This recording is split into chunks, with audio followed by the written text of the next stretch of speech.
What's good, fam? Teacher Eddie back with another reaction today. Do another ERB. You know how I love them ERBs. Epic Lloyd, Nice Peter. Continuing season 1, Dr. Seuss versus Shakespeare. Two of my favorite authors, obviously for different reasons. But let's see what these two authors have to bring.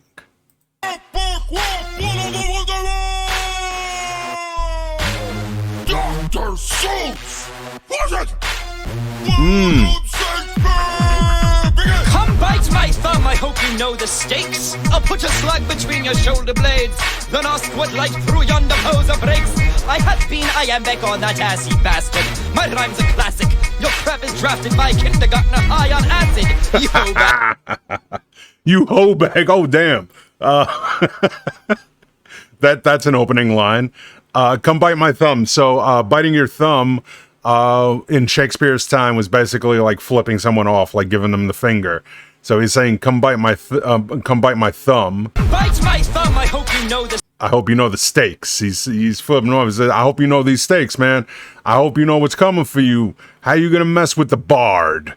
How you gonna mess with William Shakespeare? Probably the most prolific and most famous author of all time. I mean, he is to writing what the Beatles are to music. Stakes? I'll put a slug between your shoulder blades, then ask what light through yonder. I'll put a slug between your shoulder blades. So I guess he's saying he's going to shoot him in the back. I don't really get that line. Maybe I'm missing something, but he's saying then he's going to look through that hole and say, what light through yonder poser breaks? So, what light through yonder window breaks is a line from Romeo and Juliet, who did an ERB, of course, Romeo and Juliet versus Bonnie and Clyde. I reacted to that one. It was wonderful. But he's saying, what light through yonder poser breaks? So he's saying that hole he's looking through, he's looking right through Dr. Seuss and calling him basically a poser. Saying that, you know, you ain't really real with it. You a poser, son. You fake act writing while I am the writer. Poser breaks. I have been iambic on that assy bastard. I have to be iambic on that ass. So he's referring to his writing style. So Shakespeare wrote an iambic pentameter. And is also rapping here in iambic pentameter and counting off the syllables on his hands. So iambic pentameter is basically stressed and unstressed syllables. So he's counting them off on his fingers. Ye bastard. My rhyme's a classic. Your crap is drafted by kindergartner high on acid. Yeah, so he's saying, Shakespeare's saying, like, what I do, I write classics, son. I write stuff that has been read, praised, devoured, thought about, talked about for centuries. Whereas your stuff seems like something that a kid wrote when he was high on acid. Because that is, I mean, hey, you know what? If somebody told me, yo, you know what? Dr. Seuss books, they were actually written by a kid high on acid, I'd be like, makes sense. Makes sense. Legit. Ye-ho bag, you're an old white soldier boy who has... Oh, I thought that was Dr. Seuss saying ye-ho bag. Oh, Jesus. Shakespeare just said ho bag. Hold on, I gotta hear that shit one more time. Drafted by kindergartner high on acid. Ye-ho bag. Ye-ho bag. Oh, ye-ho bag. He's calling him a whore. You're an old white soldier boy who has no...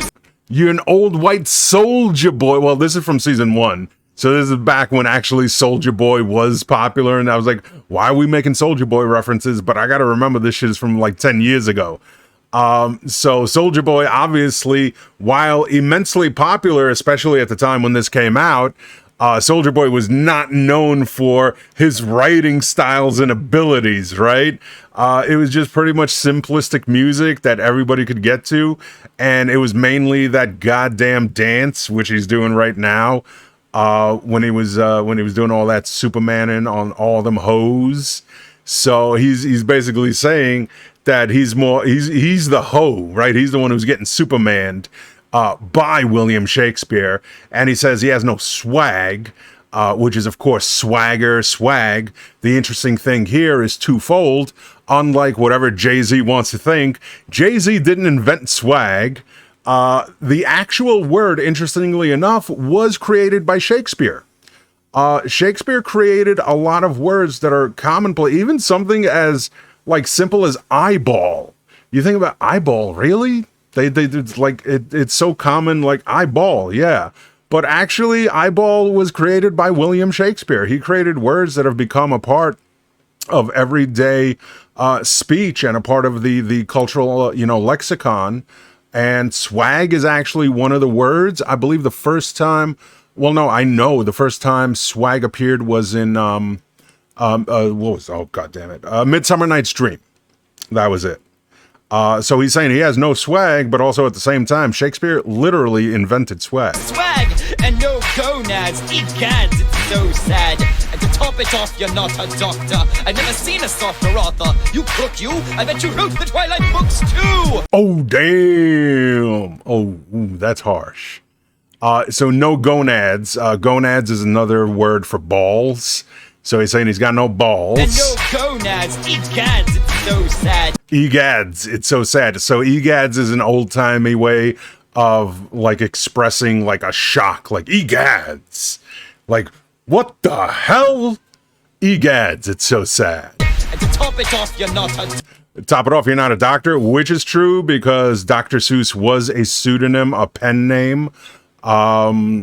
Oh God, I forgot Dr. Seuss's real name. I know his last name was Geisel, but I forgot his first name. But obviously his name was not Dr. Seuss, and he wasn't a real doctor. He was a doctor like Dr. Dre is a doctor. Doctor, I've never seen a softer author. You crook, you. I bet you wrote the Twilight books too. So he's saying he's never seen a softer author. So calling somebody soft, especially in the rap game, is one of the biggest insults that you could throw at somebody. Being like, yo, you soft, man. You soft like a Pop-Tart. You soft, you got that Kool-Aid pumping through your veins. You fruity in the middle like them Pop-Tarts, son. You ain't got nothing. You ain't hard. You're soft. And he's saying, he's calling him a crook too. And he's saying like his writing style is so bad that he probably wrote the Twilight books because those books are legit. I mean, most people consider them to be like some of the worst books ever written. And I read those. I read a few passages from that book, and I was like, man, I gotta stop because I could literally feel like my brain cells dying as I was reading it. But at the same time, it is so cheesy that you can't stop. One time, I actually read out loud in a Barnes and Nobles the entire birth sequence, and yeah, that was interesting as all hell. Oh, damn. Could not on a boat. Read any of the boring ass plays you wrote. Even Horton doesn't want to hear you. And Cindy Lou Who is afraid to go near you. Oh, damn. All right, so Dr. Seuss ain't even doing it. Dr. Seuss is bringing in his characters. So we got the Cat in the Hat. Probably the most famous character of Dr. Seuss's literary career. The Cat in the Hat. I mean, who doesn't love the Cat in the Hat? I love the Cat in the Hat. Jacob loves Cat in the Hat. I would not, could not on a boat. Number one, I love the flow here by Nice Peter. Dope ass flow. And that is the opening line from Green Eggs and Ham. Because I read that book like 5,000 times to Jacob. So when he's offered the Green Eggs and Ham, he said, I would not, could not on a boat. On a boat. Read any of the boring ass plays you wrote. Read any of the boring ass plays you wrote. So he's like, yo, man, like them Green Eggs and Ham, I don't want them shits, and I can't be reading your boring ass plays, man. Even Horton doesn't want to hear. Even Horton doesn't want to hear you. So that's a reference to one of Dr. Seuss's books. Horton hears a Who. And the Who's are characters that Dr. Seuss uses repeatedly throughout his stories. Most famously, of course, The Grinch Who Stole Christmas. But Horton hears a Who. So he's saying even Horton doesn't want to hear you. And Cindy Lou Who is afraid to go near. And Cindy Lou Who. So Cindy Lou is one of the Who's in the town when the Grinch literally steals Christmas. And Cindy Lou is the only one that actually approaches the Grinch in the story. So he's saying, man, Cindy Lou ain't afraid to approach the Grinch, but she don't want to come nowhere near your ass. And I like the image. Here lies your readership. Rest in peace. Yo, rip, son. Vaya con Dios. You bore people to death. You leave a classroom looking like the enemy Macbeth. I entertain a child. Damn. Afraid to go near you. You bore people to death. You leave a classroom looking like the enemy. You leave a classroom. You said you're so much boring. 1 + 2 = so much blood. That is true. So Shakespeare was known, of course, for not just the amount of, it's just baffling, the amount of amazing works that he put out. And he's mostly, of course, known for his Shakespearean dramas, like the core four, like Othello, Macbeth, Hamlet, Romeo and Juliet, but there are so many more. But Shakespeare also did write comedies. He wrote histories, like Richard III, Henry VIII. But he's saying, yo, man, this is going to end up looking like the end of Macbeth. So the main thing that Shakespeare's tragedies are known for, or his, dramatic tragedies like Hamlet and Macbeth, is pretty much everyone dies, right? Romeo and Juliet, what happens? Everyone dies, including Romeo and Juliet. Hamlet, everyone dies, including Hamlet, right? Othello, guess what happens? So Macbeth, same thing, right? But Macbeth was one of his more bloodier plays, especially all the stuff with Lady Macbeth. Out, damn spot. She couldn't even wash all that blood off her hands, man. Macbeth, I entertain a child at any age. You gotta translate what you said on the opposite page. Yes. So this goes back even to like when I was in school. So usually because of the old-timey language and language that is no longer used, or metaphors or similes that are no longer used. So a lot of times if you just sit down and you've never read Shakespeare or any types of works from that time period, you'd be like, what the hell am I reading? So they started putting little definitions and explanations on the opposite side of the page, so you could understand like what Shakespeare meant when he wrote this or that, or why he used something as a metaphor, etc., etc. Like the enemy Macbeth, I entertain a child at any age. You gotta translate what you said on the opposite page. Yeah, but then again, Shakespeare wasn't writing his books for kids. So yeah, of course, Dr. Seuss books are very entertaining to children because, again, of their simplicity, but also the brilliance in that simplicity. So, of course, it's saying that but Shakespeare wasn't writing Hamlet for little children. Hey, how you gonna battle with a cat in a hat? Little kids get scared when I step on the mat. Think your ruffleneck ass gonna rap to that? I got a best-selling book about me coming back. Yeah, that's true. So there was the Cat in the Hat, and then there was a follow-up called literally just The Cat in the Hat Comes Back. So yeah, that was, but most of Dr. Seuss's books are bestsellers. Little kids get scared when I step on the mat because the Cat in the Hat, once you invite him in a house like a vampire, son, he's gonna start turning shit upside down, left and right. So he's gonna cause a ruckus. He's gonna be like that Wu-Tang song, bring the motherfucking ruckus. Bring the motherfucking ruckus. Cause the Cat in the Hat ain't nothing to fuck with. Think your ruffleneck ass gonna rap to that? I got a bestseller. Ruffleneck ass. Man, don't be making fun of Shakespeare's shirt. Man, why you hating on the ruffles? Come on, man. Everybody loves ruffles. Even the potato chips. A book about me coming back. Yeah.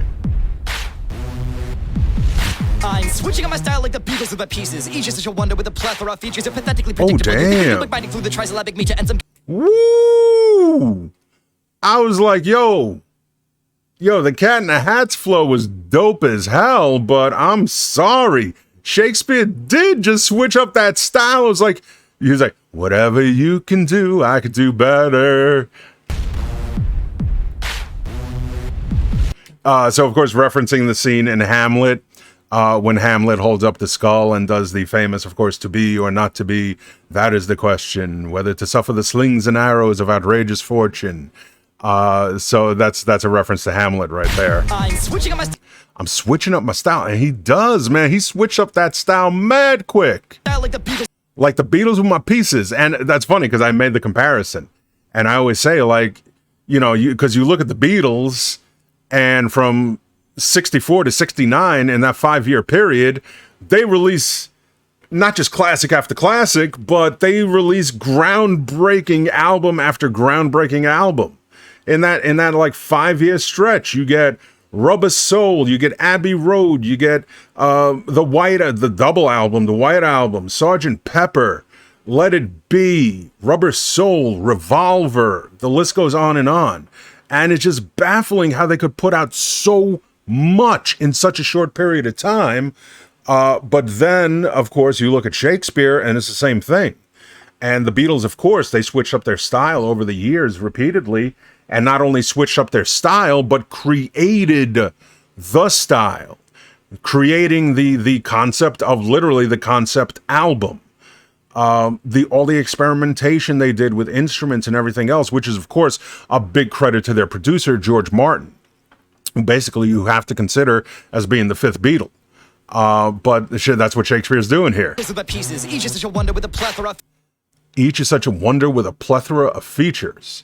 And again, that's going back to what I said before is, Dr. Seuss, while of course we love Dr. Seuss, but Dr. Seuss just had that one lane, right? The kids' books. Whereas again, Shakespeare did poems, dramas, histories, tragedies, comedies. So there was a plethora of different features, and of course a plethora of different features within the stories. Shakespeare wasn't writing like everyone else was writing. He was creating new ways of writing and literally inventing words, inventing style. So he literally had all the swag. Features are pathetically predictable. You're thinking you're binding through the trisyllabic meter.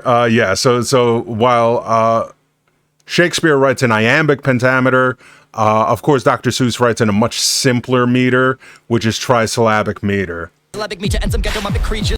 Some ghetto Muppet creature. That's true. Actually, they did have a show. For the life of me, I can't remember, but it was they did have the Muppets, not the Muppets, but they had Muppets of Dr. Seuss's characters, which were created by Jim Henson and the Jim Henson Company. I can't remember the name of the show, but yeah, he's saying, look like some ghetto Muppet creatures. When you do look at Dr. Seuss's drawings of his character, yeah, it makes pretty much sense. But there was a show. I'll remember it later, of course, but then you guys are going to say it in the comments. Probably going to have to Google that and look it up. Just the bar is the building, it's a castle, I'm a boss, better parliament, the positive, I'm killing it. Damn, he's pulling, oh, damn. He's pulling like some like speed rapping. Damn, son. Through the trisyllabic meter and some ghetto Muppet creatures. The bar is the building, it's a castle, I'm a boss. I'm in the building, but he's saying when he's in the building's so big, it's like a castle. It's even bigger than a castle. It's like the Parliament. I'm positively killing him iller than the plague. Oh, damn, I'm iller than the plague, yo. Now that's a hell of a line right there.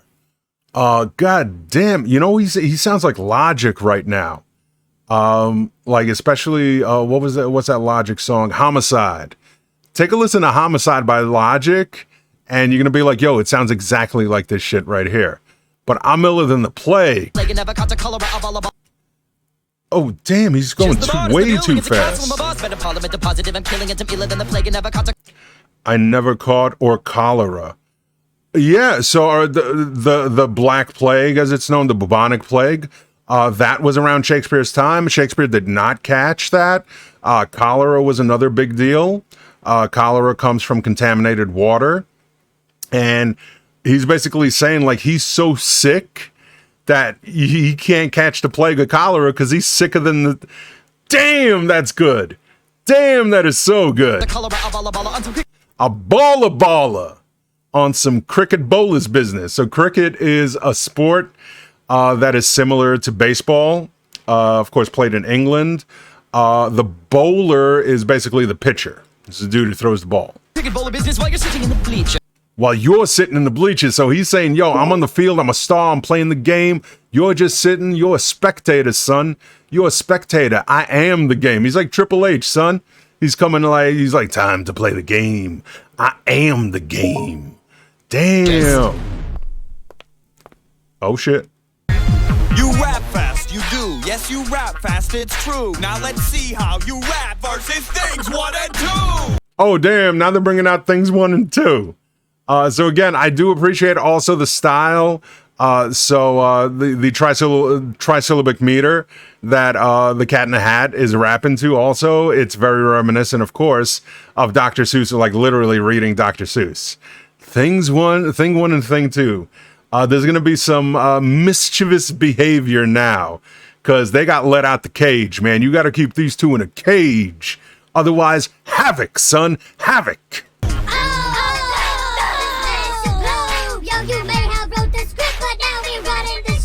Oh, damn. Yo, they kind of remind me of Salt and Pepper right now.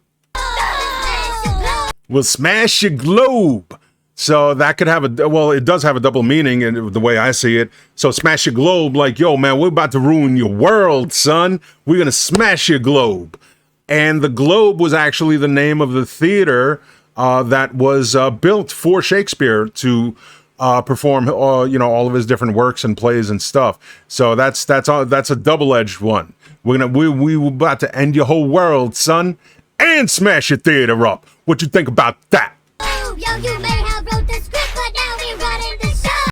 So you may have wrote the script, but now we running the show. You can take your fancy words and send them back home to your mama. Break a foot off in your ass with a feety pajama. Well, there's not much to break down there, but you kind of get it. They're like, we about to break that foot off in your ass, son. And to boot, we're going to do a feety pajamas. What'd you think of that? Take your fancy ass words and send that shit to your mom, son. Save the drama for your mama. We're about to break that foot off in your ass. And we're doing a feety pajamas. What'd you think about that, man? You know how gangster that shit is? Then we'll cook you up and eat you with some ham and green eggs. We'll break off in your leg. Make no mistake, we in the rain. Damn, they're just coming with like heat right now. They ain't even worried about disses. They're like, man, we're about to break that foot off in your ass. We're about to break your legs. We're about to commit cannibalism, apparently, because we're going to cook you up and eat you with some green eggs and ham. Like, they're literally going ham right now. In your ass with a feety pajamas. Then we'll cook you up and eat you with some ham and green eggs. We'll break off in your leg. Make no mistake, we in the rain. All this They are in a rage. All does not end well. That's a reference to one of Shakespeare's works, All's Well That Ends Well. And again, that's where you get that phrase from. not end well when we bust out a cake. You getting upstage, Bill? Yo, you just got played. Damn, you getting upstage. You getting upstage, Bill? Yo, you just got played. So that's interesting. I like that. You just got upstaged. So again, double meaning there. To upstage someone is to be like, yo, man, you just got served. I upstaged you. But then, of course, to upstage, meaning, of course, Shakespeare's work were performed on a stage, and you got played, again, is, yo, you got played in the sense that, yo, we served that ass up. We served it up nice and well done, but also you got played. So the playwright got played. Oh, and then Dr. Seuss. Upstage, Bill? Yo, you just got played. And Dr. Seuss closes the book like, there you go, man. Close the book on that one. Who won? Oh man, that's a damn good question. So again, I forgot to pick my choice in the beginning. But I definitely would have gone with Shakespeare. Oh goddamn. I think I gotta give it to Shakespeare though. Like legit, because of number one, I loved how he switched up them styles. That was dope as all hell. And if you notice me looking down, I'm looking down because Jacob is just sitting here staring at me while he's on the iPad. So creepy. But yeah, I gotta go with Shakespeare. I think he had the harder lines. Thing one and thing two in the last verse, it was funny, but there was really nothing hard hitting there. It was actually almost proving Shakespeare's point of how simplistic and childish he views Dr. Seuss's works. Because that last verse was, again, it was very childish. It was just, man, it was just like two little things, two little kids just throwing a tantrum. I'm gonna break my foot off in your legs in these feety pajamas. And then we're gonna cook you and eat you. And then we're gonna poop you out and eat you again. And then we're gonna break your legs. Yeah, sucker, you just got served. So that kind of takes away from Dr. Seuss for me. That last verse kind of just like, but I just loved how they had Shakespeare like in the beginning, like it was dope, it was good. But then when he comes back after Dr. Seuss's first verse, he's like, yo, I'm changing up my style like the Beatles. And he went like a whole new direction, flow, tempo, everything. And plus, I just liked his lines a lot better. I think they were more clever than Dr. Seuss's lines. So I got to give it to Shakespeare. So as always, big shout out to Epic Lloyd, Nice Peter. I'm trying to find my Patreon shout out scene on OBS. There it is. Yeah, okay. Thank you for bearing with me today, because it's mad late. It's been a long day. It's hot as balls. It's 109 degrees, and all I got is this fan, and it's 11:09 p.m. already. I'm about to head off to bed. So thank you, fam. Thank you for the support. If you want to support the show, please check out the links in the description for the Patreon, the Discord, Twitter, Instagram, donations. Every little bit helps. And also make sure to check out on Tuesdays, 9 p.m. live on YouTube, my podcast that I do with Allie, the Getting Strange podcast. This Tuesday's guest is going to be Tim Lagman, who is a sex educator and one of the funniest dudes you're ever going to hear. I've been Teacher Eddie, and I'll catch you in the next one. Fam! And thank you to all the Patreon supporting Teacher Eddies, starting with the Chancellors: Elena G, Caleb, Laura, Phoenix, Blue Tech, Nazvanyu, Douglas, the Principals, Aaron, Shepard, Spacey Doodle, Clement, Vijandra, Alan, Alex, King Panda, Freeman, Moody Kakadi, Nathan, Chad, Chris, The Boggle, Sophia, Robin, Lord Gandalf, Luna, and Moderately Upset Bro. I've been Teacher Eddie, and I'll see you next time.